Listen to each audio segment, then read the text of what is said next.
Agent Aryan തന്റെ മടിയിൽ കിടന്ന് മരണത്തോട് മല്ലടിക്കുന്ന ആ കൊച്ചു പെൺകുട്ടിയെ നിറകണ്ണുകളോടെ നോക്കി. തനിക്ക് പറ്റിയൊരു തെറ്റു കാരണമാണ് ആ കുട്ടി ഈ അവസ്ഥയിലായത് എന്ന ചിന്ത അവനെ വല്ലാതെ തളർത്തി കളഞ്ഞിരുന്നു. എങ്ങനെയെങ്കിലും അവളെ ഒന്ന് ഹോസ്പിറ്റലിലേക്ക് എത്തിക്കണമെന്ന് കരുതിയപ്പോഴേക്കും ചുറ്റും വെടിയൊച്ചകൾ മുഴങ്ങി. ഒരു ഞെട്ടലോടെ ആര്യൻ ആ കുഞ്ഞിനെയും മടിയിൽ കിടത്തി ഒരു മതിലിന്റെ മറവിലേക്കിരുന്നു. മോളെ, കണ്ണടയ്ക്കരുത്. ദേ, എന്നെ നോക്ക്. ഇതുപോലെ ശ്വാസം എടുക്ക്. നിനക്കൊന്നും സംഭവിക്കാൻ ഞാൻ സമ്മതിക്കില്ല. കുഞ്ഞ് ആര്യൻ കാണിച്ചതുപോലെ പതിയെ ശ്വാസം എടുക്കാൻ ശ്രമിക്കുന്നുണ്ടായിരുന്നു. അവൾ വേദനയോടെ ആര്യനെ നോക്കി. എന്തിനാ അങ്കിളെ എന്നെയും പപ്പയും വെടിവെച്ച്? ആ ചോദ്യം ആര്യന്റെ ഹൃദയം തകർത്തു കളഞ്ഞു. വീണ്ടും വെടിയൊച്ചകൾ മുഴങ്ങിയതോടെ അവളെ നിലത്തേക്ക് കിടത്തി അവൻ തോക്കെടുത്ത് വെടിയുതിർത്തു തുടങ്ങി. റിയോയിലുള്ള ഒരു അണ്ടർഗ്രൗണ്ട് ഗുണ്ടാ സംഘത്തെ നേരിടാനായി എത്തിയതാണ് ആര്യൻ. ഗ്യാങ്സ്റ്ററിന്റെ മകളായ ആ കൊച്ചു പെൺകുട്ടി ആ സമയത്ത് കാറിലുണ്ടായിരുന്നതറിയാതെയാണ് ആര്യൻ അവരെ വെടിവെച്ചത്. അങ്ങനെയാണ് അവൾക്കും വെടിയേറ്റത്. ആര്യൻ നോക്കുമ്പോൾ അവളുടെ കണ്ണുകൾ അടഞ്ഞിരുന്നു. അവനാകെ പരിഭ്രാന്തനായി. അവനൊന്ന് പതിയെ കുലുക്കി വിളിച്ചപ്പോൾ അവളൊന്ന് കണ്ണു തുറക്കാൻ ശ്രമിക്കുന്നുണ്ടായിരുന്നു. ആര്യൻ പെട്ടെന്ന് തന്നെ തൻ്റെ ടീമിനൊരു ബാക്കപ്പ് സിഗ്നൽ കൊടുത്തു. പിന്നെ ആ കുഞ്ഞിനെയും കയ്യിലെടുത്ത് വെടിയുണ്ടകളെയും തന്നെ പിന്തുടരുന്ന ഗുണ്ടകളെയും കണക്കിലെടുക്കാതെ എഴുന്നേറ്റോടി. കണ്ണുനീരും വിയർപ്പും അവൻ്റെ മുഖത്തുകൂടെ ഒഴുകിയിറങ്ങി. പതുക്കെ തൻ്റെ കയ്യിലിരുന്ന ആ കുഞ്ഞു ശരീരത്തിൻ്റെ ശ്വാസം നിലച്ചതായി ഞെട്ടലോടെ അവൻ തിരിച്ചറിഞ്ഞു. അവൻ ആ കുഞ്ഞിനെ എന്തിനെന്നറിയാതെ തട്ടി വിളിച്ചുകൊണ്ടിരുന്നു. മോളെ, മോളെ, ഏയ്, കണ്ണു തുറക്ക് പ്ലീസ്, എഴുന്നേൽക്ക് മോളെ. അവൻ അവളെ നിലത്തേക്ക് കിടത്തി CPR കൊടുക്കാൻ തുടങ്ങി. പക്ഷേ ഇനിയൊരു തിരിച്ചുവരവില്ലാത്തതുപോലെ ആ കുഞ്ഞു ശരീരം മരവിച്ചു തുടങ്ങിയിരുന്നു. ആര്യന്റെ കണ്ണുകൾ നിറഞ്ഞൊഴുകി. അപ്പോഴേക്കും അവന്റെ സിഗ്നൽ കിട്ടിയ സുഹൃത്തുക്കൾ അവിടേക്കെത്തിയിരുന്നു. അവർ ആര്യനെ അവിടെ നിന്നും രക്ഷിച്ചു കൊണ്ടുപോയി. ആ പെൺകുട്ടിയുടെ മൃതദേഹം അപ്പോഴും ആര്യന്റെ കൈകളിലുണ്ടായിരുന്നു. ജീവിതത്തിൽ ആദ്യമായി താൻ തോറ്റുപോയതായി ആര്യന് തോന്നി. ഏജന്റ് അർജുൻ മടിച്ചാണ് കുഞ്ഞിന്റെ ബോഡി ഹാൻഡ് ഓവർ ചെയ്യുന്ന കാര്യം അവനെ അറിയിച്ചത്. ശരി, പറ്റുവാണെങ്കിൽ ഏതെങ്കിലും റിലേറ്റീവിനെ അറിയിക്കണം. അവൻ അതും പറഞ്ഞ് കുട്ടിയുടെ നെറ്റിയിൽ ഒരു ഉമ്മ കൊടുത്ത് അർജുന് കൈമാറി. നിരപരാധിയായ ഒരു കുഞ്ഞിന്റെ ജീവൻ താൻ കാരണമില്ലാതായെന്ന ചിന്തയിൽ ആര്യന് അപ്പാർട്ട്മെന്റിലെത്തിയിട്ടും ഒന്നുറങ്ങാൻ പോലും കഴിഞ്ഞില്ല. പിന്നീടുള്ള ദിവസങ്ങളിൽ ഒന്നും തന്നെ തന്റെ അപ്പാർട്ട്മെന്റിൽ നിന്ന് പുറത്തിറങ്ങാനോ ആരെയും കാണാനോ ആര്യൻ കൂട്ടാക്കിയില്ല. ആര്യന്റെ മാനേജറായ അപർണ പലതവണ വിളിച്ചിട്ടും അവൻ ഒരു കോൾ പോലും അറ്റൻഡ് ചെയ്യാതായതോടെ ആ അപകടം അവനെ വല്ലാതെ മാറ്റിമറിച്ചെന്ന് അവന്റെ ടീം അംഗങ്ങൾക്ക് മനസ്സിലായി. അന്നത്തെ അപകടം കഴിഞ്ഞ് 16 ദിവസമായപ്പോഴാണ് അപർണയ്ക്ക് ആര്യന്റെ കോൾ വരുന്നത്. അപർണയുടെ കുശലാന്വേഷണങ്ങൾക്ക് തണുപ്പൻ മട്ടിലാണ് ആര്യൻ പ്രതികരിച്ചത്. ബോസിന്റെ കാര്യോർത്ത് എല്ലാവരും ടെൻഷൻ അടിച്ചിരിക്കുക. അന്നത്തെ സംഭവം ബോസിനെ ഒരുപാട് ബാധിച്ചെന്ന് അറിയാഞ്ഞിട്ടല്ല. എന്താ വിളിച്ചത്? സംഭവിച്ചതിനൊക്കെ ഉത്തരവാദി ഞാൻ മാത്രമാ പറഞ്ഞ. കഴിഞ്ഞ 16 ദിവസങ്ങളും ഞാൻ ഒരുപാട് ചിന്തിച്ചു. ഒടുവിലൊരു തീരുമാനത്തിലെത്തി. ഞാൻ ഈ ജോലി അവസാനിപ്പിച്ച് എല്ലാം നിങ്ങളെ ഏൽപ്പിക്കാൻ പോകുന്നു. അപർണയൊന്ന് ഞെട്ടി. പണം വാങ്ങി പലതരത്തിലുള്ള രഹസ്യ ദൗത്യങ്ങളും കൊലപാതകങ്ങളും മറ്റു ജോലികളും ചെയ്തു കൊടുക്കുന്ന ആര്യൻസ് എന്ന സ്വകാര്യ ഏജൻസിയുടെ ഉടമയാണ് ആര്യൻ. റിയോയിലെ അധോലോകം അവനെ കാലൻ എന്ന് തന്നെയാണ് വിളിക്കുന്നത്. ആ ആര്യനാണ് ഇപ്പോൾ തന്റെ ജോലിയും കമ്പനിയും ഉപേക്ഷിക്കുന്നതിനെക്കുറിച്ച് സംസാരിക്കുന്നത്. എന്തിനാ ബോസ് എടുത്തു ചാടി ഇങ്ങനൊരു തീരുമാനം എടുക്കുന്നത്? ഒന്നുകൂടി ഒന്ന് ആലോചിച്ചിട്ട് പോരെ? എനിക്ക് ആ കുഞ്ഞിന്റെ മുഖം മറക്കാൻ പറ്റുന്നില്ല അപർണ. കണ്ണടച്ച അതിന്റെ മുഖം എനിക്കിനി പറ്റില്ല. അതിന് ജോലി ഉപേക്ഷിച്ചിട്ട് എന്തിനാ? ബോസ് കുറച്ചു ദിവസത്തേക്ക് അവധിയെടുക്ക്. ചിലപ്പോ അത് കഴിയുമ്പോഴേക്കും ബോസിന്റെ മനസ്സ് മാറും. ഇല്ല അപർണ, ഞാൻ ഒരുപാട് ആലോചിച്ചെടുത്ത തീരുമാനം. ഈ ഏജന്റ് ലൈഫ് എനിക്ക് മടുത്തു. ഞാൻ ഇന്ത്യയിലേക്ക് പോവാ, എന്റെ തറവാട്ടിലേക്ക്. ഇനി എനിക്കൊരു സാധാരണക്കാരനെ പോലെ ജീവിക്കണം. ബോസിന്റെ നാടെവിടാ? കട്ടപ്പന, ഇടുക്കിയില. കട്ടപ്പനയിലാണ് ആര്യൻ ജനിച്ചത്. അവന്റെ 10ാം വയസ്സിൽ അച്ഛനും അമ്മയും നഷ്ടപ്പെട്ടതിന് ശേഷം അവനെ അമ്മാവൻ കൊച്ചിയിലേക്ക് കൊണ്ടുപോയി. പക്ഷേ കട്ടപ്പനയിലുള്ള അവന്റെ വീട് അതുപോലെ തന്നെ നിലനിർത്തി. അപർണ അപ്പോഴും ഒന്നും മനസ്സിലാകാതെ നിൽക്കുകയാണ്. ബോസ് പക്ഷെ അവിടെ പോയിട്ട് എന്ത് ചെയ്യാനാ? എന്തെങ്കിലും ഒരു ജോലി കണ്ടെത്തണം. അത് കഴിഞ്ഞ് എല്ലാവരെയും പോലെ ഒരു കല്യാണം കഴിച്ച് എന്റേതായ ഒരു കുടുംബം ഉണ്ടാക്കിയെടുക്കണം. എനിക്കൊന്നും മനസ്സിലാവുന്നില്ല. പിന്നെ ബോസ് ഇത്രയും ചിന്തിച്ച് തീരുമാനമെടുത്ത സ്ഥിതിക്ക് ഞാൻ എന്തു പറയാനാ? സാറെന്ത് തീരുമാനമെടുത്താലും ഞാൻ കൂടെ തന്നെ ഉണ്ട്. Thank you Aparna. Okay boss, അപ്പോ ഞാൻ അതിനുള്ള കാര്യങ്ങളൊക്കെ അറേഞ്ച് ചെയ്തേക്കാം. ഇനി അങ്ങോട്ട് ഏജന്റ് ആര്യനില്ല, നിരഞ്ജൻ വർമ്മ. ആര്യന്റെ ശരിക്കുമുള്ള പേര് നിരഞ്ജൻ വർമ്മ എന്നായിരുന്നു. അപർണയ്ക്ക് ആവശ്യമുള്ള നിർദ്ദേശങ്ങൾ കൊടുത്തതിന് ശേഷം അവൻ കോൾ കട്ട് ചെയ്തു. അടുത്ത ദിവസങ്ങളിലായി കമ്പനി കൈമാറ്റത്തിനുള്ള കാര്യങ്ങളൊക്കെ ചെയ്തു തീർത്തു. എല്ലാവർക്കും ആര്യൻ പോകുന്നതിൽ നല്ല വിഷമമുണ്ടായിരുന്നു.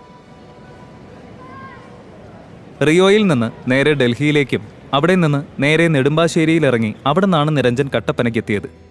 വീട് കുറച്ചു കാലമായി അടച്ചിട്ടിരുന്നതുകൊണ്ട് അപർണ അതിൻ്റെ മെയിൻ്റനൻസ് വർക്കിന് ആളെ ഏർപ്പാടാക്കിയിരുന്നു. ജോലി നടക്കുന്നതുകൊണ്ട് അത് കഴിയുന്നതുവരെ നിരഞ്ജന് ഹോട്ടലിൽ തങ്ങേണ്ടി വന്നു. സ്വന്തം നാട്ടിലെത്തിയതിൻ്റെ സന്തോഷമുണ്ടെങ്കിലും രാത്രി മദ്യപിച്ചു കൊണ്ടിരിക്കുന്ന സമയത്ത് ആ പെൺകുട്ടിയുടെ മുഖം അവൻ്റെ മനസ്സിൽ തെളിഞ്ഞു. മനസ്സിപ്പോഴും പൂർണ്ണമായും ശാന്തമായിട്ടില്ല. അപ്പോഴാണ് അപർണയുടെ കോൾ വന്നത്. അവൻ ആ കോൾ അറ്റൻഡ് ചെയ്തു. ഞാൻ ബോസിനൊരു മാരേജ് ബ്യൂറോയുടെ നമ്പർ അയച്ചിട്ടുണ്ട്. അതെന്തിന്? എടോ, എനിക്ക് ആദ്യം ഒരു ജോലി കണ്ടെത്തണം. ബോസിന് ഇപ്പോൾ ഒരു ജോലിയേക്കാൾ ആവശ്യം ഒരു പാർട്ട്ണറാ, അല്ലാതെ ജോലിയല്ല. നിരഞ്ജനെ അങ്ങനെ ചുമ്മാ വിടാൻ അപർണ റെഡി ആയിരുന്നില്ല. ഇങ്ങനെ ഒരു മാനസികാവസ്ഥയിൽ നിരഞ്ജന് ഒരു കൂട്ടുണ്ടാവുന്നത് എന്തുകൊണ്ടും നന്നാവുമെന്നാണ് അവൾ ചിന്തിച്ചത്. ബോസ്, ഞാൻ പറയുന്നത് കേക്ക്. ആദ്യം ഒരു വിവാഹം. ബോസിന്റെ കയ്യില് ആവശ്യത്തിന് കാശുണ്ടല്ലോ, പിന്നെന്തിനാ ഇപ്പൊ ഒരു ജോലി? ജോലിയില്ലാത്ത ഒരുത്തനെ കൊണ്ട് ആരെങ്കിലും അവരുടെ മകളെ കെട്ടിക്കോ?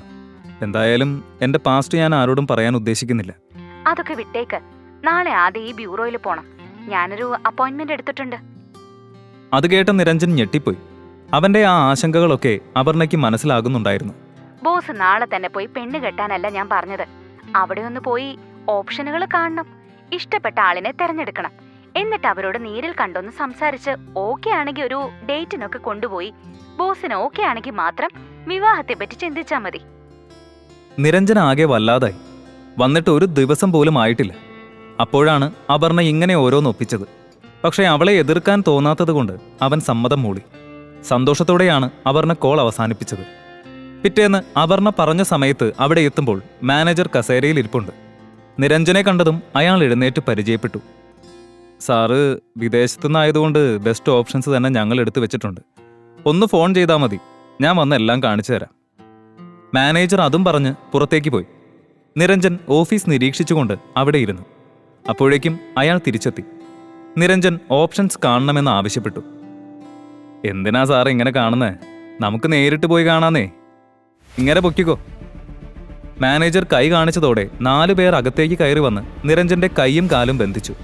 കാര്യം എന്താണെന്ന് മനസ്സിലാകുന്നതിന് മുൻപ് തന്നെ അവർ 4 പേരും അവനെ പിടികൂടി പുറത്തേക്ക് വലിച്ചിഴച്ചു കൊണ്ടുപോയി. നിരഞ്ജൻ അവന്മാരുടെ കയ്യിൽ കിടന്ന് കുതറി. അവന് സത്യം പറഞ്ഞാൽ കാര്യങ്ങളൊന്നും മനസ്സിലാകുന്നുണ്ടായിരുന്നില്ല. അവന്റെ പരാക്രമം കണ്ടപ്പോഴേക്കും കൂടെ വന്നവരിൽ ഒരാൾ ചിരിച്ചു. കൺഗ്രാജുലേഷൻ സർ, ഞങ്ങൾ സാറിന് ചെറുതായിട്ടൊന്ന് തട്ടിക്കൊണ്ടു പോവാ. നിരഞ്ജൻ അയാൾ പറഞ്ഞത് മനസ്സിലാക്കി എടുക്കുന്നതിന് മുൻപ് തന്നെ അവരവനെ ഒരു കാറിലേക്കിരുത്തി അവിടെ നിന്നും പോയി. മുഖം മറിച്ചതിനാൽ നിരഞ്ജനൊന്നും കാണാൻ കഴിയുന്നുണ്ടായിരുന്നില്ല. അവനൊരു ദീർഘശ്വാസമെടുത്തു. ചേട്ടന്മാരെ, നിങ്ങൾക്ക് ആൾ മാറിപ്പോയെന്ന് തോന്നുന്നു. എന്നെ തട്ടിക്കൊണ്ടുപോകാൻ മാത്രം ഞാൻ ആരുമായിട്ടും ഒരു പ്രശ്നത്തിനും പോയിട്ടില്ല. അപ്പോഴേക്കും കൂട്ടത്തിലൊരുവൻ കൊല്ലാനല്ല കൊണ്ടുപോകുന്നത് എന്ന് പറഞ്ഞു. പക്ഷെ നിരഞ്ജന് നല്ല ദേഷ്യം വരികയാണ് ചെയ്തത്. എടോ, തന്നോടൊക്കെ ഞാൻ ഒരിക്കൽ കൂടെ പറയുക, ഈ ചെയ്യുന്നതിനൊക്കെ നീയൊക്കെ ഖേദിക്കും. അയാൾ ഒരു പരിഹാസത്തോടെ നിരഞ്ജനെ നോക്കി. ഓഹോ, ഭീഷണി. പക്ഷേ ഇത് സാർ ഒരുപാട് സന്തോഷിക്കേണ്ട ദിവസമാണ്. കാരണം ഇന്ന് സാറിൻ്റെ കല്യാണമാണ്. അത് നല്ലൊരു സുന്ദരി പെങ്കൊച്ച്. നിരഞ്ജനാകെ ഞെട്ടിപ്പോയി. തൻ്റെ കല്യാണമോ?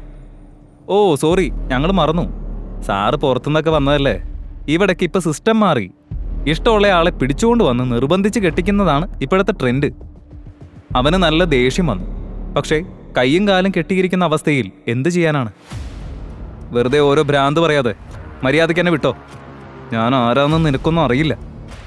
അറിഞ്ഞിട്ടിപ്പോൾ എന്തിനാ സാറേ? കുറച്ച് സമയത്തെ കാര്യമല്ലേ, ഒന്നും മിണ്ടാതിരിക്കേ. കുറച്ചു സമയത്തേക്ക് പിന്നെ ആരും ഒന്നും മിണ്ടിയില്ല. നിരഞ്ജൻ ചോദിക്കുന്നതിനൊന്നും മതിയായ മറുപടി ഇല്ല എന്ന് കണ്ടതും അവനും മിണ്ടാതിരുന്നു. അല്ലെങ്കിലും സ്വപ്നത്തിൽ പോലും വിചാരിക്കാത്ത കാര്യങ്ങളാണ് നടന്നുകൊണ്ടിരിക്കുന്നത്. ഫോണും കാര്യങ്ങളും അവന്മാരുടെ കയ്യിലായതുകൊണ്ട് അപർണയെയും ബന്ധപ്പെടാൻ സാധിക്കില്ല. കുറച്ച് കഴിഞ്ഞപ്പോഴേക്കും കാർ ഏതോ ഒരിടത്ത് നിർത്തി. നിരഞ്ജനെ കാറിൽ നിന്നിറക്കി ഒരാൾ ഒഴിഞ്ഞ സ്ഥലത്ത് ഒരു കസേരയിലായി ബന്ധിച്ചു. നിങ്ങൾ ഞാൻ പറയുന്നൊന്ന് കേൾക്ക്, എന്നെ അഴിച്ചുവിട്. നിങ്ങൾക്ക് എത്ര കാശ് വേണമെങ്കിലും ഞാൻ തരാം. ഇതൊക്കെ നമ്മൾ കുറേ കേട്ടിട്ടുള്ളതാ സാറേ. സാറിന് ഞങ്ങൾ ഇത് കേട്ട് തുറന്നു വിടണം. എന്നിട്ട് സാറ് ഞങ്ങളെ തല്ലിത്തോപ്പിക്കും. ഞങ്ങളും സിനിമയൊക്കെ കാണുന്നതല്ലേ. നിരഞ്ജന്റെ ആ പ്ലാനും ഫ്ലോപ്പായി. അല്പം കഴിഞ്ഞപ്പോഴാണ് തന്നെ മാത്രമല്ല തന്നെപ്പോലെ തന്നെ മറ്റു ചിലരും അവിടെയുണ്ട് എന്ന് നിരഞ്ജന് മനസ്സിലായത്. അവൻ ഒരവസരത്തിനായി കാത്തിരുന്നു. അപ്പോഴാണ് ഒരു പെൺകുട്ടിയുടെ ശബ്ദം അവിടെ കേട്ടത്. അത് കഴിഞ്ഞപ്പോൾ ഒരാൾ അവൻ്റെ അടുത്തേക്ക് ചെന്നു. അതെ, ഈ വെള്ളം കുടിക്കേ, നിന്റെ നമ്പർ 5. നിരഞ്ജന് അയാൾ ഉദ്ദേശിച്ചത് എന്താണെന്ന് മനസ്സിലായില്ല. അവൻ്റെ കൗതുകം അയാൾക്ക് മനസ്സിലായി.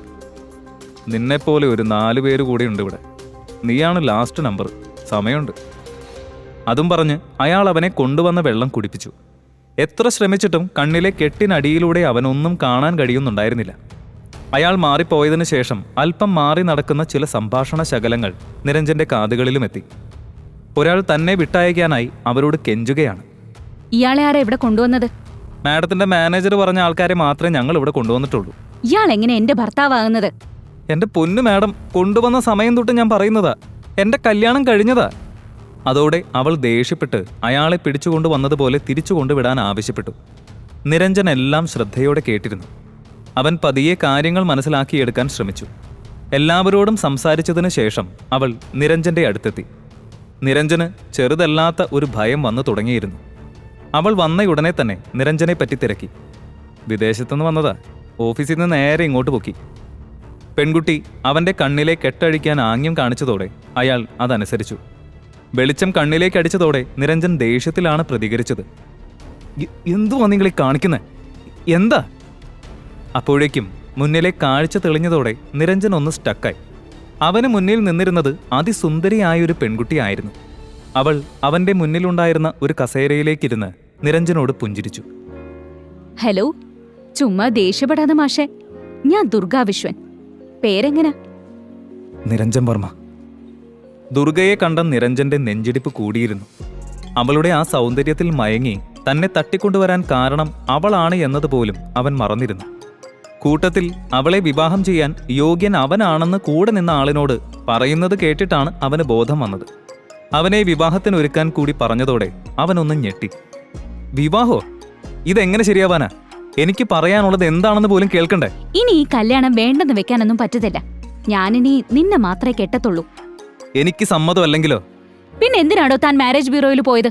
അതിന് അവിടെ പോയെന്നും പറഞ്ഞ് ഞാൻ നിന്നെ കെട്ടണോ? ഞാൻ നിന്നെ കൊല്ലുമെന്നൊരു പേടിയുണ്ടല്ലേ? അവനോട് സ്നേഹത്തോടെ സംസാരിച്ചാൽ ഒരുപക്ഷെ അവൻ കല്യാണത്തിന് സമ്മതിച്ചേക്കാം എന്നൊരു തോന്നൽ ദുർഗയ്ക്കുണ്ടായിരുന്നു. നിരഞ്ജന് പക്ഷേ നല്ല ദേഷ്യം തോന്നി. വിവാഹമൊക്കെ മനസ്സിലുണ്ടായിരുന്ന കാര്യമാണ്, പക്ഷേ അതൊരിക്കലും ഇങ്ങനെയൊന്നും ആയിരുന്നില്ല. ഒറ്റ നോട്ടത്തിൽ ദുർഗയെ ഇഷ്ടപ്പെട്ടു എന്നല്ലാതെ അവളെപ്പറ്റി തനിക്കൊന്നും അറിയില്ല എന്നൊരു ചിന്ത അവന്റെ മനസ്സിലുണ്ടായിരുന്നു. എടോ, എന്തായാലും തനിക്കും കെട്ടണം എനിക്കും കെട്ടണം. അപ്പൊ നമുക്കങ്ങ് കെട്ടിയ ആ പ്രശ്നം തീരത്തില്ലേ? ഇയാൾക്ക് എന്റെ അവസ്ഥ മനസ്സിലാവാഞ്ഞിട്ടാ. എന്തുവാ തന്റെ പ്രശ്നം? എന്റെ അപ്പൻ എന്നെ ഒരു ക്രിമിനലിനെ കൊണ്ട് കെട്ടിക്കാൻ പ്ലാൻ ചെയ്തിരിക്കുക. അവനെ ഒഴിവാക്കാനുള്ള ഒരേ ഒരു വഴിയാ വേറെ കെട്ടാന്നുള്ളത്. എങ്ങനെയും ആ കാലനെ ഒഴിവാക്കണം. അത് കൊള്ളാം. അവനെ ക്രിമിനൽ എന്ന് വിളിച്ച ആണുങ്ങളെ തട്ടിക്കൊണ്ടുവന്ന് നിർബന്ധിച്ച് കല്യാണം കഴിക്കുന്ന തന്നെ ഞാൻ എന്താ വിളിക്കണ്ടേ? അധികം വർത്താനൊന്നും വേണ്ട. ഇവനെ റെഡിയാക്കി അങ്ങോട്ട് കൊണ്ടുവന്നേക്ക്. അവൾ എഴുന്നേറ്റ് പോയപ്പോഴാണ് നിരഞ്ജന്റെ കണ്ണ് അല്പം മാറിയുള്ള കല്യാണ മണ്ഡപത്തിലേക്ക് പതിഞ്ഞത്.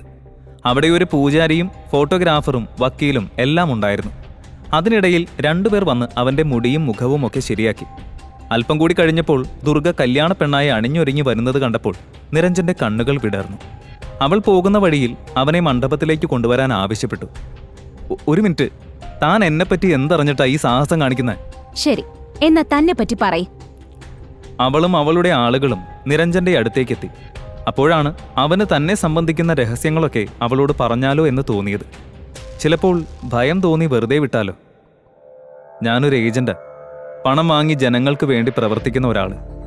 വർഷങ്ങളായി ഞാനും എൻ്റെ ടീമും ലോകമെമ്പാടും ചാരപ്പണികളും കൊലപാതകങ്ങളുമായിട്ട് എൻ്റെ ജോലി ചെയ്ത് ജീവിക്കായിരുന്നു. ഇനി ഞാൻ പറയാൻ പോകുന്ന രഹസ്യം എൻ്റെയും നിന്റെ ഇടയിൽ മാത്രം നിൽക്കണം. റിയോയിൽ അധോലോകം എന്നെ വിളിക്കുന്നത് അവരുടെ കാലനെന്നാ. മനസ്സിലായോ?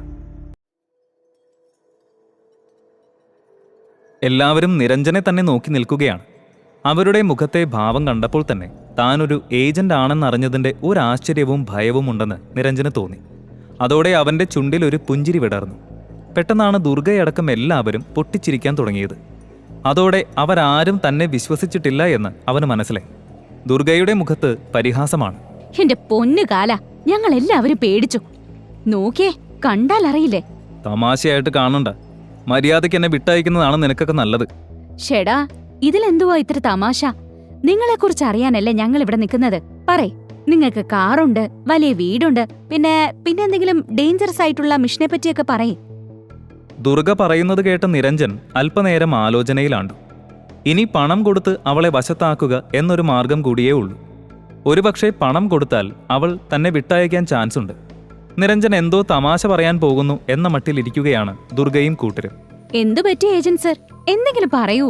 നോക്ക്, എന്റെ കയ്യിൽ ആവശ്യത്തിന് കാശുണ്ട്. എന്നെ വിട്ടയക്കാൻ നിനക്ക് ഞാൻ എത്ര കാശ് തരണം? ദുർഗയ്ക്ക് കൗതുകം തോന്നി. അവൾ അവനെ തന്നെ നോക്കി. ആദ്യം തന്റെ കയ്യില് എത്ര കാശുണ്ടെന്ന് പറയ്, എന്നിട്ട് എത്ര ചോദിക്കണമെന്ന് നമുക്ക് ആലോചിക്കാം. അതല്ലേ ശരി? ദുർഗ തന്റെ ആളുകളെ നോക്കിയപ്പോൾ അവരെല്ലാവരും അതിനോട് യോജിച്ചു. എല്ലാവരുടെയും അത്യാഗ്രഹം ഉണർത്തുന്ന രീതിയിൽ അല്പം അതിശയോക്തി കലർത്തി വേണം അടുത്ത നീക്കമെന്ന് നിരഞ്ജൻ കരുതി. താൻ പറഞ്ഞതുപോലെ എനിക്കും വീടുണ്ട്. യൂറോപ്പിൽ 8 വില്ലകളുണ്ട്, കാനഡയിൽ 5. പക്ഷെ ഇവിടെ കേരളത്തിൽ ഒരു വീട് മാത്രമേ ഉള്ളൂ. നിരഞ്ജൻ പറയുന്നത് കേട്ടപ്പോൾ എല്ലാവരും ഒന്ന് ഞെട്ടി. അത് കണ്ടപ്പോൾ നിരഞ്ജന് ഉള്ളിലൊരു സന്തോഷം തോന്നി. ദുർഗയ്ക്കൊപ്പം തന്നെ പൂജാരിയും വക്കീലും അവിടെയുണ്ടായിരുന്ന മറ്റുള്ളവരും പരസ്പരം നോക്കുന്നുണ്ടായിരുന്നു. ദുർഗ ഗൗരവത്തോടെ അവനെ നോക്കി. ശരി, തന്റെ കാറിന്റെ റേറ്റ് പറയും. എനിക്ക് കുറച്ചധികം കാറുകളുണ്ട്, പോരാത്തതിന് പ്രൈവറ്റ് ജെറ്റും ഉണ്ട്. നിരഞ്ജൻ ആ പറഞ്ഞതിൽ നിന്ന് എല്ലാവരും അസ്വസ്ഥരാണെന്ന് മനസ്സിലാക്കാൻ കഴിയുന്നുണ്ടായിരുന്നു. അതോടെ അവന്റെ ആത്മവിശ്വാസം വർദ്ധിച്ചു. പക്ഷെ ദുർഗയുടെ മുഖത്ത് ചെറിയൊരു പരിഹാസമുണ്ടായിരുന്നു.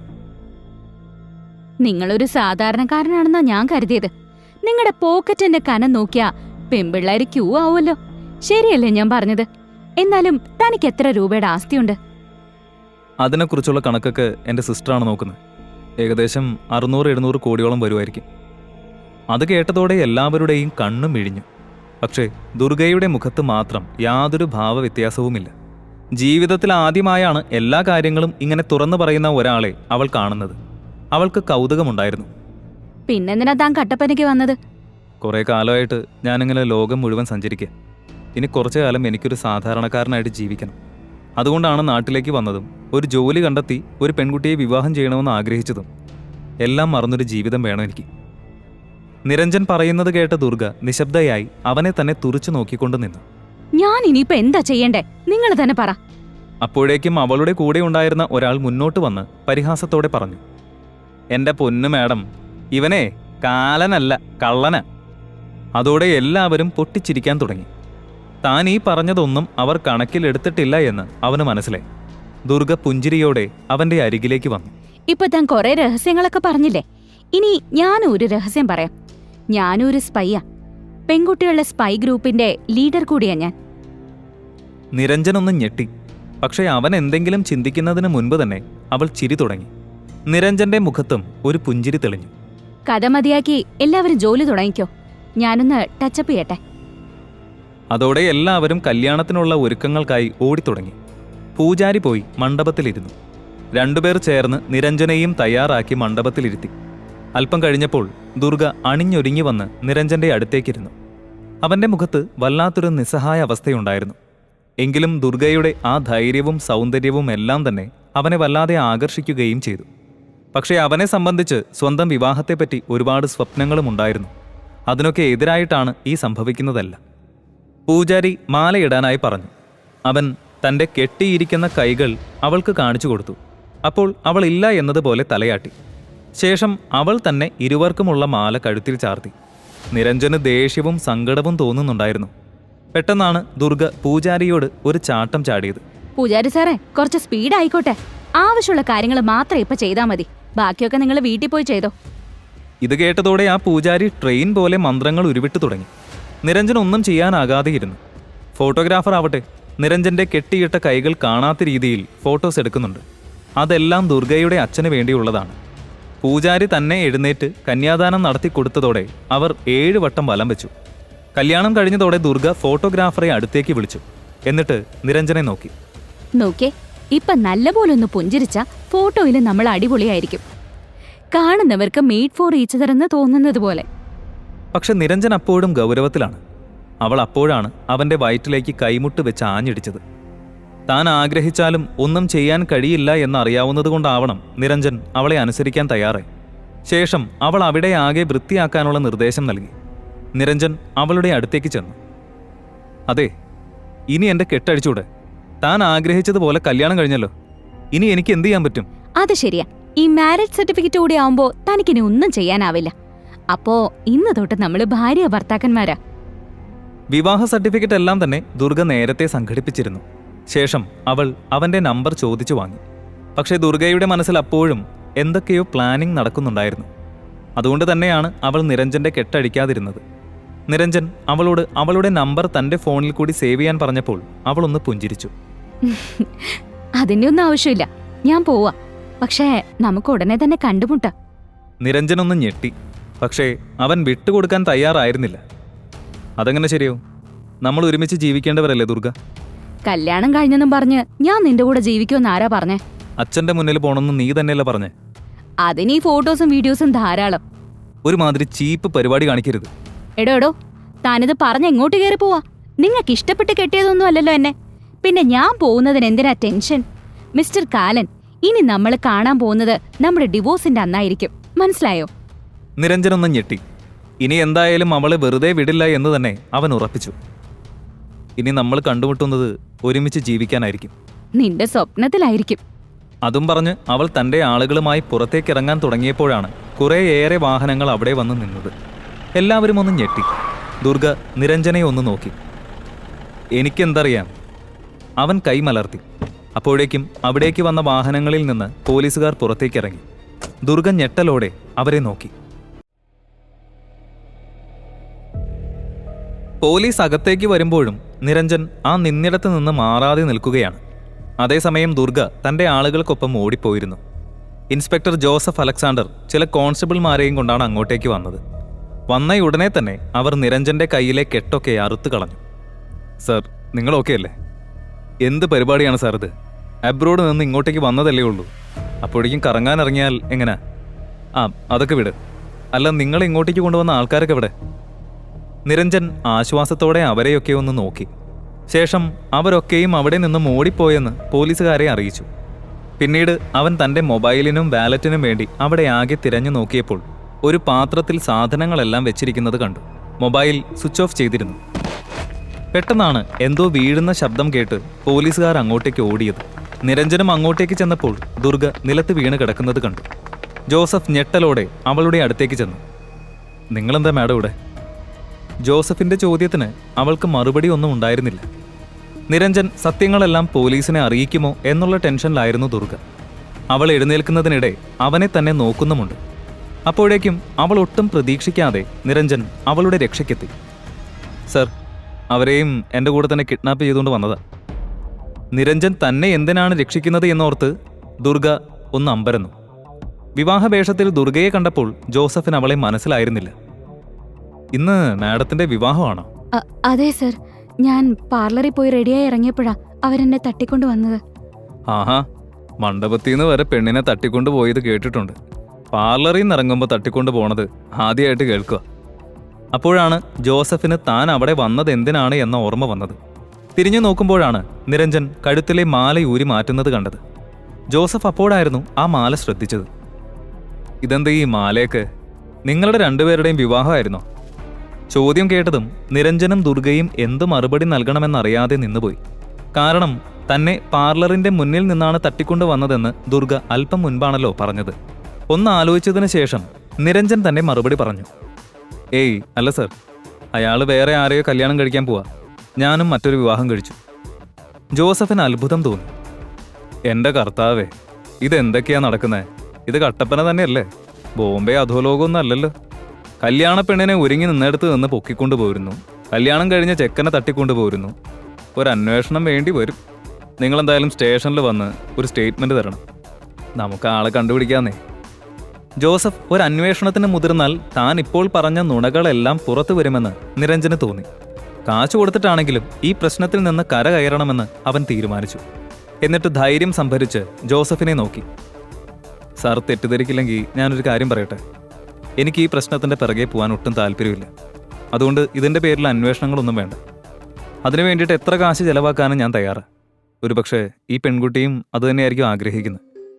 അതെ സർ, അല്ലെങ്കിൽ പിന്നെ വീട്ടുകാർക്കും അതൊരു ബുദ്ധിമുട്ടാവും. നിരഞ്ജനും ദുർഗയും പറയുന്നത് കേട്ട് ജോസഫ് ഒന്നും മിണ്ടാതെ ആലോചിച്ച് നോക്കി. കാശിന്റെ കാര്യം വിട്, കൂലി എങ്ങനെയാണെന്ന് പറഞ്ഞാൽ മതി. അല്ല, സാറിന് കിട്ടുന്നത് ഡോളറല്ലേ. കാര്യം എന്താന്ന് വെച്ചാൽ ഈ ഇന്ത്യൻ മണിയിൽ കൂലി വാങ്ങി മടുത്തു സാറേ. എൻ്റെ ഫ്രണ്ട്സൊക്കെ കൈക്കൂലി മേടിക്കാറുണ്ടെങ്കിലും ഞങ്ങൾക്ക് ഇതൊരു പാപമായതുകൊണ്ട് ഞാൻ കൈക്കൂലി മേടിക്കാറില്ല. ഈ കിട്ടുന്ന കൂലി കൊണ്ട് വീട്ടുകാര്യവും നടക്കും, സാലറി എടുത്ത് സൂക്ഷിച്ച് വെക്കുകയും ചെയ്യാം. ദൈവം സഹായിച്ച് കഴിഞ്ഞ 6-7 വർഷമായിട്ടേ ശമ്പളത്തിൽ നിന്ന് 1 രൂപ എനിക്ക് ചെലവാക്കേണ്ടി വന്നിട്ടില്ല. സാറ് ഞങ്ങളെ നല്ലപോലെ നോക്കിയാൽ കേസിൻ്റെ കാര്യവും ഞങ്ങൾ നല്ലതുപോലെ നോക്കും. ജോസഫ് പറയുന്നത് കേട്ടതോടെ അയാൾ കാശിന് വേണ്ടി മറിയുമെന്ന് നിരഞ്ജന് മനസ്സിലായി. എങ്ങനെയെങ്കിലും കേസും കൂട്ടവും ഒന്നും ആകാതെ ഊരിപ്പോയാൽ മതിയെന്നേ ഉണ്ടായിരുന്നുള്ളൂ അവന്. ദുർഗയെ നോക്കിയപ്പോൾ അവളും സമ്മതിച്ചു. ഓക്കെ സർ, സാറ് പറഞ്ഞാൽ മതി, ഞാൻ എത്തിച്ചോളാം. അതോടെ ജോസഫ് ഹാപ്പിയായി. രണ്ടുപേരെയും പോലീസ് ജീപ്പിൽ തന്നെ കട്ടപ്പന പോലീസ് സ്റ്റേഷന്റെ മുന്നിൽ ഇറക്കി വിട്ടു. ജോസഫും ടീമും പോയതോടെ ദുർഗ നിരഞ്ജനോട് നന്ദി പറഞ്ഞു. അവൻ അത് സ്വീകരിക്കുകയും ചെയ്തു. തനിക്കെന്റെ നമ്പർ വേണ്ടേ? വേണ്ട, താൻ പൊക്കോ. താനാള് കൊള്ളാം കേട്ടോ. ബൈ. ദുർഗ യാത്ര പറഞ്ഞ് അവിടെ നിന്നും നടന്നു നീങ്ങി. കുറച്ചുനേരം ദുർഗ പറഞ്ഞതിനെക്കുറിച്ചെല്ലാം ആലോചിച്ച ശേഷം നിരഞ്ജൻ അവളെ പിന്തുടരാൻ തുടങ്ങി. അവൻ തന്നെ പിന്തുടരുന്നുണ്ടോ എന്ന് നോക്കിക്കൊണ്ടാണ് ദുർഗ നടക്കുന്നത്. കുറച്ചുകൂടി മുന്നോട്ട് പോയപ്പോൾ അവൾ അവിടെ ഒരു കഫേയിലേക്ക് കയറിപ്പോയി. നിരഞ്ജൻ കുറച്ചുനേരം അവൾ ഇപ്പോൾ തന്നെ ഡ്രസ്സ് മാറി പുറത്തേക്ക് വരുമെന്ന് കരുതി അവിടെ കാത്തിരുന്നു. പക്ഷേ അവളെ പുറത്തേക്ക് കണ്ടില്ല. അതോടെ ഒളിച്ചിരുന്ന നിരഞ്ജൻ കഫേയുടെ ഭാഗത്തേക്ക് നടന്നു. ഒരു റിസ്ക് എടുക്കാൻ തയ്യാറല്ലാത്തതുകൊണ്ട് മുൻഭാഗത്തുകൂടെ പോവാതെ നേരെ പിൻഭാഗത്തേക്കാണ് അവൻ പോയത്. പിൻവശത്തെ വാതിൽ അടച്ചിരുന്നത് കാരണം അവൻ പൈപ്പ് വഴി നിമിഷ നേരം കൊണ്ട് റൂഫിലേക്കെത്തി. ആരുടെയും കണ്ണിൽപ്പെടാതെ നേരെ 1ാമത്തെ നിലയിലുള്ള ടേബിളിന്റെ അടുത്തേക്കെത്തി. അല്പം മാറി ഒരു ടേബിളിൽ വിവാഹവേഷമെല്ലാം മാറി ഒറ്റയ്ക്കിരിക്കുന്ന ദുർഗയിലേക്ക് അവന്റെ ശ്രദ്ധ പോയി. പക്ഷേ അവൾക്ക് നിരഞ്ജനെ കാണാൻ കഴിയില്ലായിരുന്നു. നിരഞ്ജന് അവൾ എന്താണ് ചെയ്യാൻ പോകുന്നതെന്നറിയാനുള്ള കൗതുകമുണ്ടായിരുന്നു. കുറച്ചു കഴിഞ്ഞപ്പോൾ ഒരു വെയിറ്റർ ദുർഗയെ കടന്നു പോകുന്നതിനിടെ ഒരു പേപ്പർ ബോൾ താഴേക്കിട്ടു. അവൾ അത് എടുക്കാനായി കുനിയുന്നതിനിടെ അവളുടെ കയ്യിൽ ആരോ കടന്നു പിടിച്ചു. അത് കട്ടപ്പനയിലെ ഒരു ലോക്കൽ ഗുണ്ടാ നേതാവായിരുന്ന ഗുണ്ടാ രാജേഷ് ആയിരുന്നു. ഞങ്ങളൊക്കെ ഇവിടെ ഉള്ളപ്പോൾ മാഡം എന്തിനാ ഇങ്ങനെ കഷ്ടപ്പെടുന്നേ? ഞാൻ എടുത്തു തരത്തില്ലേ? അതുമല്ല, കൊച്ചിങ്ങനെ ഒറ്റയ്ക്കിരുന്ന് വിഷമിക്കാൻ വേണ്ട. ദുർഗയൊന്നും പറയാതെ ആ പേപ്പർ കയ്യിൽ വെച്ച് അവിടെ തന്നെ ഇരുന്നു. കൊച്ചിനിപ്പോൾ സംസാരിക്കാൻ വയ്യെങ്കിൽ നമുക്ക് രാത്രി എൻ്റെ ബാറിലിരുന്നാലോ? എന്തു പറയുന്നു? രാജേഷിന്റെ നോട്ടം ദുർഗയിൽ പതിയുന്നത് വല്ലാത്തൊരു രീതിയിലാണെന്ന് നിരഞ്ജൻ ശ്രദ്ധിക്കുന്നുണ്ടായിരുന്നു. നിന്റെ നോട്ടം മാറ്റിയില്ലെങ്കിൽ ആ കണ്ണ് ഞാൻ കുത്തി പൊട്ടിക്കോടാ. നിരഞ്ജൻ തൻ്റെ ടേബിളിൽ നിന്നും ഒരു ഫോർക്ക് എടുത്തിരുന്നു. അവനത് വിരലിട്ട് കറക്കുന്നതിനിടെ ദുർഗ കയ്യിലുണ്ടായിരുന്ന കടലാസ് താഴേക്കിട്ട് അതെടുക്കാനായി രാജേഷിനോട് ആവശ്യപ്പെട്ടു. ദുർഗ പറഞ്ഞത് കേട്ട് രാജേഷിന്റെ മുഖത്ത് ഒരു പുഞ്ചിരി വിടർന്നു. നിരഞ്ജനാണെങ്കിൽ അവിടെ കൗണ്ട് ഡൗൺ തുടങ്ങിയിരുന്നു. നിരഞ്ജൻ തൻ്റെ കയ്യിലുള്ള ഫോർക്ക് രാജേഷിന് നേരെ വലിച്ചെറിയാൻ തുടങ്ങിയപ്പോഴാണ് മറ്റെന്തോ കാഴ്ച കണ്ട് അവൻ്റെ കണ്ണുകൾ വിടർന്നത്. പുഞ്ചിരിയോടെ പേപ്പർ എടുക്കാൻ കുനിഞ്ഞ രാജേഷിന്റെ മുഖത്ത് തന്നെ ദുർഗ തൻ്റെ കൈമുട്ട് വെച്ച് ഒരു ഇടി കൊടുത്തു. അതോടെ രാജേഷ് നിലത്തേക്ക് വീണു. കിഡിലൻ ഷോട്ട്. നിരഞ്ജൻ അമ്പരപ്പോടെ വാ പൊളിച്ചുപോയി. കഫേയിലുണ്ടായിരുന്ന മുഴുവൻ ആളുകളുടെയും നോട്ടം ദുർഗയിലായിരുന്നു. രാജേഷ് മൂക്കും പൊത്തിപ്പിടിച്ച് നിലത്ത് കിടന്ന് പുളയുന്നുണ്ടായിരുന്നു. ദുർഗ ആ പേപ്പർ എടുത്ത് തൻ്റെ പോക്കറ്റിലേക്കിട്ടു. എന്നിട്ട് അവൻ്റെ നേർക്ക് വിരൽ ചൂണ്ടി. തരത്തിപ്പോയി കളിയടാ. രാജേഷ് വീണതോടെ അവൻ്റെ കൂടെയുള്ളവരൊക്കെ ഓടിയെത്തി. രാജേഷ് മൂക്കിൽ കൈവച്ച് എഴുന്നേറ്റ് നിന്ന് ദുർഗയെ ദേഷ്യത്തോടെ നോക്കി. എന്നാലും എൻ്റെ കൊച്ചേ, നിന്റെ ഹൃദയം കീഴടക്കാൻ വന്ന എൻ്റെ മൂക്കിൻ്റെ പാല നീ തകർത്തല്ലോ. സാരമില്ല, കൊച്ചിന് ആരോഗ്യ ഇൻഷുറൻസ് ഒക്കെ ഉണ്ടല്ലോ അല്ലേ? നീയേ കയറി മുട്ടിയത് തെറ്റായ ആളിനോടായി പോയില്ലേ? അതുകൊണ്ട് ഇനി അങ്ങോട്ട് ആവശ്യം വരും. എനിക്ക് ഇൻഷുറൻസ് ഒക്കെ ഉണ്ട്, പക്ഷെ അത് ഏറ്റവും കൂടുതൽ ആവശ്യം നിനക്കായിരിക്കും വരാൻ പോകുന്നത്. രാജേഷ് അത് കേട്ട് അവളെ അടിക്കാൻ കൈയോങ്ങിയതും നിരഞ്ജൻ ചാടി വന്ന് രാജേഷിന്റെ കണങ്കാലിൽ ഫോർക്ക് കൊണ്ട് കുത്തി. അതോടെ രാജേഷ് വേദനയോടെ നിലത്തേക്കിരുന്നു. അവനെ ആർക്കും മനസ്സിലായിരുന്നില്ല. അതിനു മുൻപേ തന്നെ നിരഞ്ജൻ മറഞ്ഞിരുന്നു. രാജേഷ് തന്റെ ആളുകളെ നോക്കി ആക്രോശിച്ചു. ആരാടാ ഇത് ചെയ്തേ? ആളാണെങ്കിൽ ഒളിച്ചിരിക്കാതെ നേരിട്ട് വാടാ. എന്റെ കൈ കിട്ടിയ എന്റെ അച്ഛനാണ് സത്യം. നിന്റെ ജീവൻ ഞാൻ എടുക്കും. പക്ഷേ തന്നെ ആരും കാണരുത് എന്നുള്ള ആഗ്രഹമുള്ളതുകൊണ്ട് തന്നെ അവൻ ഒരു മേശയ്ക്കടിയിൽ ഒളിച്ചിരുന്നു. ദുർഗയുടെ കണ്ണുകളും അയാളെ തന്നെ തേടുകയായിരുന്നു. രാജേഷ് തന്റെ കൂട്ടാളികളെ നോക്കി അലറി. എല്ലാ വാതിലും അടയ്ക്കടാ, ഒരുത്തനും ഇന്ന് ഇവിടം വിട്ട് പോകണ്ട. അവിടെയുണ്ടായിരുന്ന എല്ലാവർക്കും ഗുണ്ടാ രാജേഷിനെ നന്നായിട്ടറിയാം. അതുകൊണ്ട് തന്നെ അവന്റെ ആളുകൾ വാതിലടച്ചപ്പോൾ എല്ലാവരുടെയും മുഖത്ത് ഭയം തെളിഞ്ഞു. നിരഞ്ജന്റെ മനസ്സിൽ അപ്പോഴും ദുർഗയുടെ ആ മൂവ് തന്നെയായിരുന്നു.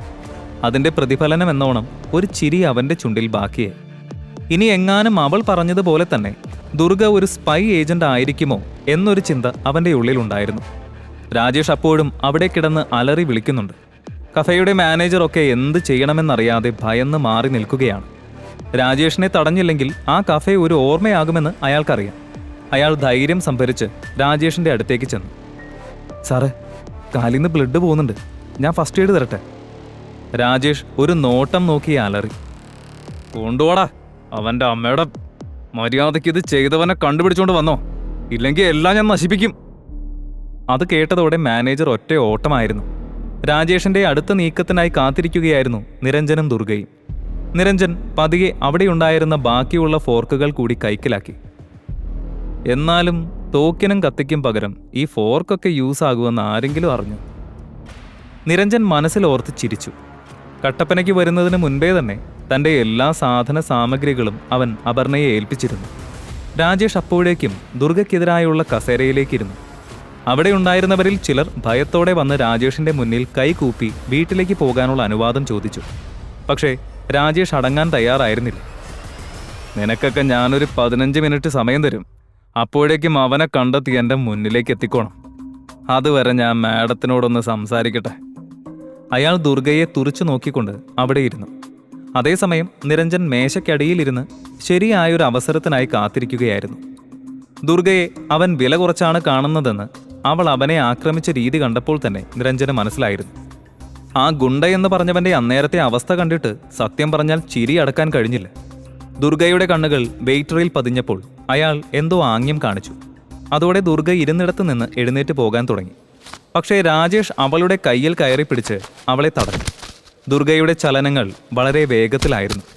കാലുമടക്കി അവന്റെ കാൽമുട്ടിൽ ചവിട്ടിയതോടെ കുനിഞ്ഞുപോയ രാജേഷിന്റെ അടിവയറ്റിലേക്ക് അവൾ മുട്ടുകാൽ കയറ്റി ഒരെണ്ണം കൂടി കൊടുത്തു. രാജേഷ് വേദന കൊണ്ട് അലറി വിളിക്കാൻ തുടങ്ങി. എടാ ഗുണ്ട രാജേഷേ, നീ ഈ കണ്ടത് വെറും ട്രെയിലറാ. ഇനി എന്റെ അടുത്ത് നിന്റെ ഉമ്മാക്കിയും കൊണ്ട് വന്നാ മുഴുവൻ പടവും ഞാൻ ഇറക്കും. അത് നീ താങ്ങിയെന്ന് വരത്തില്ല. പോയി നിന്റെ ആരോഗ്യ ഇൻഷുറൻസ് എടുത്ത് വെക്കടാ. അപ്പോഴേക്കും നേരത്തെ കണ്ട വെയിറ്റർ കൂടി അവിടേക്കെത്തി. പിന്നെ അവന്റെയും ദുർഗയുടെയും അഴിഞ്ഞാട്ടമായിരുന്നു. രാജേഷിനെയും അവന്റെ ഗുണ്ടകളെയും അവരെടുത്തിട്ട് അലക്കിക്കളഞ്ഞു. ദുർഗയുടെ മൂവെല്ലാം തന്നെ ഒരു പരിശീലനം ലഭിച്ച പോരാളിയുടേതാണെന്ന് നിരഞ്ജന് തോന്നി. അവൻ അതെല്ലാം ഒരു ആക്ഷൻ സിനിമ കാണുന്നത് പോലെ മാറി നിന്ന് കണ്ട് രസിച്ചു. അല്പസമയത്തിനുള്ളിൽ രാജേഷും ഗുണ്ടകളും തവിട് പൊടിയായി. വെയിറ്റർ പോയി കഫേയുടെ വാതിൽ തുറന്നപ്പോൾ ഒരു പുഞ്ചിരിയോടെ അവൾ പുറത്തേക്കിറങ്ങി. അവിടെ കൂടിയിരുന്നവരൊക്കെ അവളുടെ ആ പ്രകടനം കണ്ട് കിളി പോയി നിൽക്കുകയാണ്. ദുർഗ പുറത്തേക്കിറങ്ങിയതോടെ നിരഞ്ജനും അവൾക്ക് പിന്നാലെ ചെന്നു. ദുർഗ വേഗത്തിൽ നടന്നു ചെന്നത് നേരത്തെ രാജേഷ് സൂചിപ്പിച്ച അവന്റെ ബാറിലേക്കായിരുന്നു. അവൾ അകത്തേക്ക് ചെന്ന് അല്പസമയം കഴിഞ്ഞപ്പോൾ നിരഞ്ജനും അകത്തേക്ക് കയറി ചെന്നു. ആ ബാറിലെ ഒരു പേഴ്സണൽ റൂമിലേക്ക് കയറിപ്പോകുന്ന ദുർഗയെ നിരഞ്ജൻ അത്ഭുതത്തോടെ നോക്കി. അവൾ എന്തിനാണ് ഈ സമയത്ത് ഇങ്ങോട്ട് വന്നതെന്ന് ആലോചിച്ചുകൊണ്ട് തന്നെ അവൻ ഒരു ഡ്രിങ്കും സ്നാക്സും ഓർഡർ ചെയ്തു. റിയോയിൽ ഉള്ളപ്പോൾ നേരത്തെ ജോലി കഴിയുന്ന ദിവസങ്ങളിൽ നിരഞ്ജൻ ബാറിൽ പോകാറുണ്ടായിരുന്നു. വീട്ടിലിരുന്നാൽ പിന്നെ ഓരോരോ ചിന്തകൾ വന്ന് മൂഡ് പോകുന്നത് തന്നെ അതിന് കാരണം. പെട്ടെന്നാണ് ആരോ അവന്റെ ചുമലിൽ കൈവച്ചത്. തിരിഞ്ഞു നോക്കിയപ്പോൾ സുന്ദരിയായ ഒരു പെൺകുട്ടി അവനെ തന്നെ നോക്കി നിൽക്കുന്നത് കണ്ടു. ഒറ്റയ്ക്കിരുന്ന് അടിച്ചാൽ എങ്ങനെയാ മാഷേ കിക്കാവുന്നത്? അവൾ ഫ്ലേർട്ട് ചെയ്യാനുള്ള തയ്യാറെടുപ്പാണെന്ന് അവന് മനസ്സിലായി. അവളെ കണ്ടപ്പോൾ നിരഞ്ജന് തന്റെ പഴയ കാലമാണ് ഓർമ്മ വന്നത്. ബാറുകളിൽ പോയാൽ അവിടെയുള്ള പെൺകുട്ടികളോട് അവൻ അടുത്തിടപഴകാറുണ്ട്. പക്ഷേ ഇവിടുത്തെ ബാറുകളിൽ പെൺകുട്ടികളെ കാണുന്നത് തന്നെ അതിശയമാണ്. നിരഞ്ജൻ ഒന്ന് ചിരിച്ചു. പിന്നെ എങ്ങനെയാ കിക്കാവുന്നത്? എന്റെ കൂടെ കമ്പനിതാ. എനിക്കാണെങ്കിൽ ഇപ്പൊ ചെറിയൊരു ദാഹമുണ്ട്. ഇയാള് വിചാരിച്ചാ അത് മാറും. നിരഞ്ജൻ അവളുടെ ഉദ്ദേശം മനസ്സിലാകുന്നുണ്ടായിരുന്നു. പക്ഷേ എന്തോ അവന് പഴയതുപോലെ ഒരു ആവേശം തോന്നിയതേയില്ല. അതുകൊണ്ട് തന്നെ അവന്റെ മറുപടി അവളെ നിരാശപ്പെടുത്തുന്നതായിരുന്നു. എൻ്റെ പൊന്നു പെങ്ങളെ, ആളെ വിട്ടേക്ക്. ആ ദാഹം തീർക്കാനേ വേറെ ആരെങ്കിലും നോക്കുന്നതായിരിക്കും നിനക്ക് നല്ലത്. നിരഞ്ജൻ ഒന്ന് പുഞ്ചിരിച്ച് അവളുടെ അടുത്ത് നിന്നും അല്പം മാറി നിന്നു. പക്ഷേ ആ പെൺകുട്ടി അവനെ വിടാതെ അടുത്ത് തന്നെ ചെന്നിരുന്നു. അവൾ വിചാരിച്ചതുപോലെ തന്നോടൊപ്പം മദ്യപിക്കാതെ അവൾ പോകില്ല എന്ന് നിരഞ്ജന് തോന്നി. ഇയാള് തന്നെ എന്റെ ദാഹം തീർക്കണം. നമുക്ക് വിസ്കി ഇവിടെ നിന്ന് കുടിക്കണോ അതോ വേറെ എവിടെയെങ്കിലും പോണോ? തൽക്കാലം ഇവിടുന്ന് മതി. കുടിച്ചിട്ട് നമ്മൾ എങ്ങോട്ട് പോവും? താൻ തിരക്ക് പിടിക്കാതെ, അതൊക്കെ നമുക്ക് ആലോചിക്കാം. അവളുടെ ആ പെരുമാറ്റം കണ്ട് നിരഞ്ജന് ചിരി വരുന്നുണ്ടായിരുന്നു. അവർ മദ്യപിക്കാൻ തുടങ്ങിയെങ്കിലും നിരഞ്ജന്റെ ശ്രദ്ധ ദുർഗ പോയ ഭാഗത്തേക്കായിരുന്നു. പക്ഷേ അവൾ ഇതുവരെ പുറത്തേക്ക് വന്നിരുന്നില്ല. അവസാനം മടുത്ത് നിരഞ്ജൻ നോക്കുന്നത് മതിയാക്കി. ആ പെൺകുട്ടിയാണെങ്കിൽ നിരഞ്ജനോട് കൂടുതൽ അടുക്കാൻ നോക്കുകയാണ്. നിരഞ്ജൻ പെട്ടെന്ന് അവളുടെ കയ്യിൽ കയറി പിടിച്ചതും അവൾ ചാടി എഴുന്നേറ്റ് നിലവിളിക്കാൻ തുടങ്ങി. ശരത്, ഇയാൾ എന്നെ കയറി പിടിച്ചു. അത് കേട്ടയുടൻ ഒരു ഭാഗത്തു നിന്ന് 8-10 പേർ നിരഞ്ജന് ചുറ്റും വളഞ്ഞു നിന്നു.